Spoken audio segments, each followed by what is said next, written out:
You were so close. You had the plan. You had the momentum, and then, somehow, you got in your own way. Maybe you stopped going to the gym 3 weeks in. Maybe you blew up a relationship that was actually working. Maybe you finally had the opportunity you had been waiting for, and you found a way, almost unconsciously, to let it slip. And afterward, you sat with a strange feeling. Not just disappointment. Something quieter than that. Something that almost felt like relief. That feeling is the clue. Because what happened to you was not weakness. It was not laziness. It was not some mysterious personal flaw that only you carry. It was your brain doing exactly what it was built to do. And it has been doing it your entire life. Here is what is actually going on. Deep inside your brain, there is a system that has one job. Not to make you happy.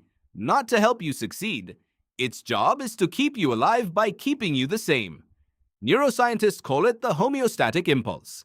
Your brain monitors your internal and external state constantly, and when something drifts too far from what it recognizes as normal, it pulls you back. This is the same mechanism that regulates your body temperature, your hunger, your sleep. It is ancient, automatic, and extraordinarily powerful. And it does not distinguish between physical change and psychological change.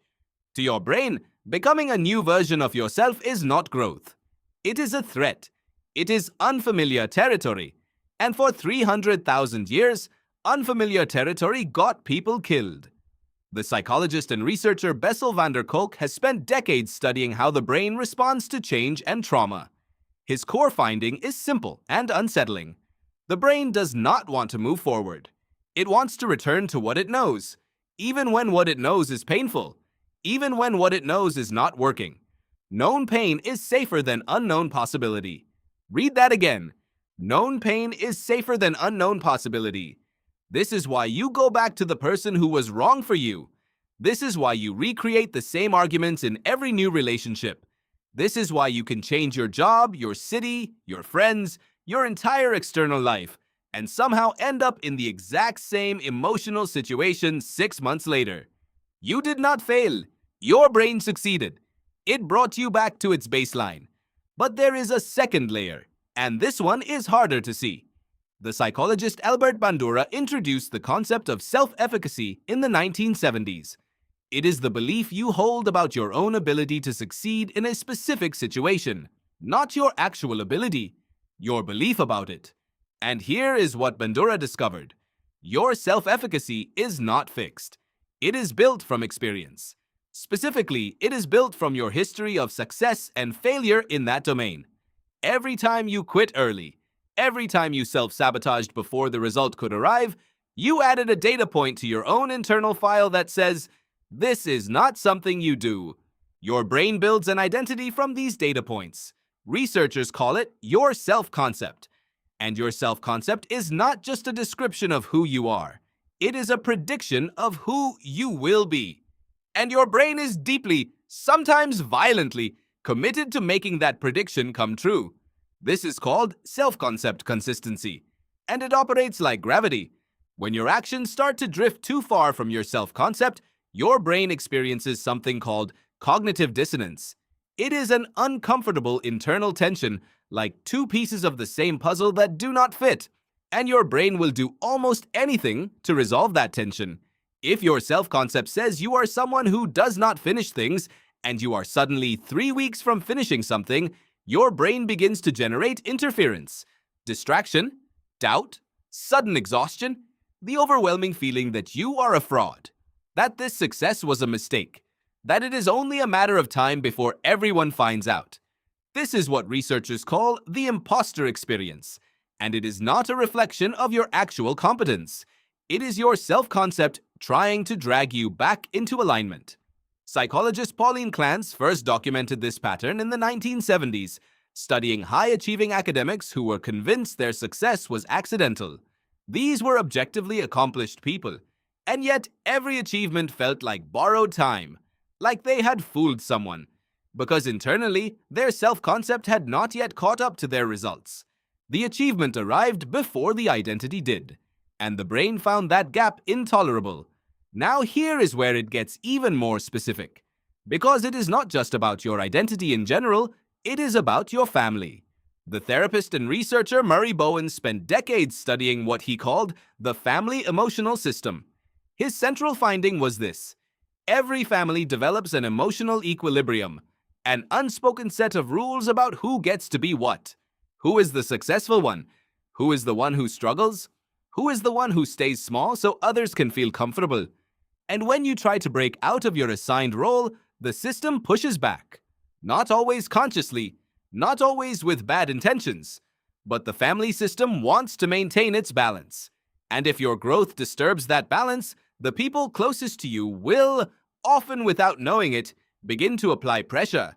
Subtle comments, quiet skepticism, the raised eyebrow when you talk about your plans. The gentle reminder of the last time this did not work out. And because these are the people whose approval your brain is most deeply wired to seek, their doubt can feel more real than your own belief. This is not their fault, and it is not yours. It is the system operating exactly as systems do. But now you can see what you are actually up against. You are not fighting laziness. You are not fighting weakness. You are fighting a brain that is trying to protect you, a self-concept that is trying to keep you consistent, and a family system that is trying to maintain its equilibrium.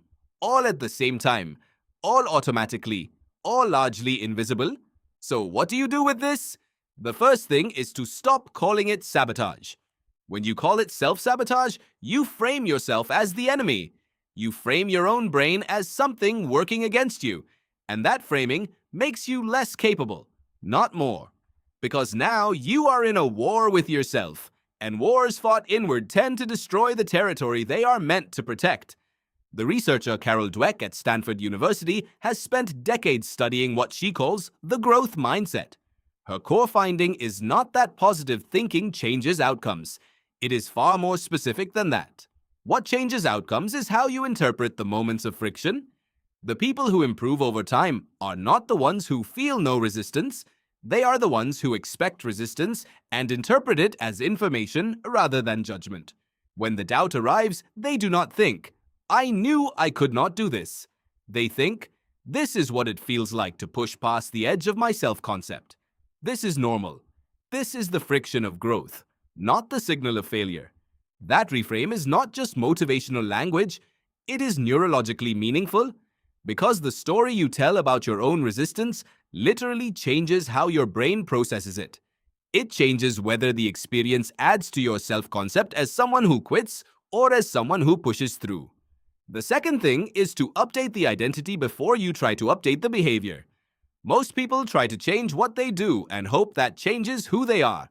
The research suggests it works better the other way around. When you begin to describe yourself differently, even quietly, even tentatively, you give your brain a new target to be consistent with. Not, "I am trying to become someone who exercises," but "I am someone who takes care of their body, and I am figuring out what that looks like for me right now." The behavior has not changed yet, but the identity has started to shift, and the brain's powerful drive for self-concept consistency will eventually start pulling your behavior toward the new target instead of the old one. The third thing is to expect the gap. There is always a gap between who you are becoming and who your brain currently believes you to be. That gap does not mean you are failing. It means you are in the middle of something real. The discomfort you feel at the edge of your self-concept is not a warning sign. It is a landmark. It means you have arrived at exactly the place where change actually happens.